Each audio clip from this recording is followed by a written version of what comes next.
अस्सलाम वालेकुम व्यूअर्स, कैसे हैं आप सब। अल्लाह ताला आप सबको अपने हिफ्ज़ो अमान में रखे। आज मैं आप लोगों को खुश खांसी के मुताबिक एक बहुत अच्छी टिप बता रही हूँ। ये आप ज़रूर करिएगा, इंशाल्लाह आपको तकरीबन 90% नहीं बल्कि 100% ही फ़ायदा हो जाएगा। अगर आपको खुश खांसी सिर्फ खुश खांसी के लिए है तो आपने क्या करना है कि ये 10 से 12 पुदीने की पत्तियां, ये देखिए मैंने इसको धो के, क्योंकि इसमें मट्टी वगैरह होती है, रेत वगैरह लगा हुआ होता है। 10 से 12, ये सिर्फ एक खुराक का एक कप का 10 से 12 पुदीने की पत्तियां लेनी है।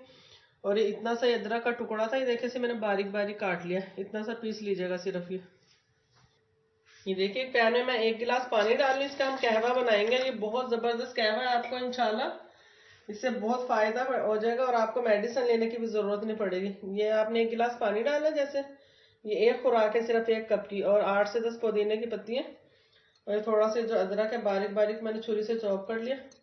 अब इसको हम स्लो हीट पे रख देंगे कम से कम 10 से 15 मिनट के लिए। आस्ता आस्ता ये पकता रहेगा। जब इसका एक कप रह जाएगा तो हम फिर चूल्हा बंद करेंगे। 15 से 20 मिनट हो गए, ये कहवा पकता हुआ। इसकी टाइमिंग इतनी है, आपने अभी कम से कम 15 से 20 मिनट के लिए इसको पकाना है। अभी से मैं छन्नी में छान लूंगी कप में।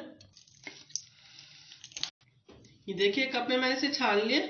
अब इसके अंदर तकरीबन आधा चम्मच से या 1 चम्मच शहद डालना। चीनी नहीं डलेगी इसके अंदर, शहद लाजमी है। इसको चला के आपने हल्का सा नीम गर्म पी लेना।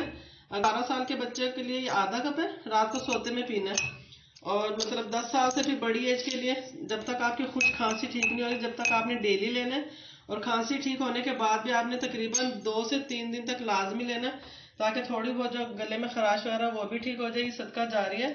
आगे आप शेयर फैमिली फ्रेंड में जरूर कीजिएगा। अपना ख्याल रखिएगा, दुआओं में याद रखिएगा। Thank you, Allah Hafiz.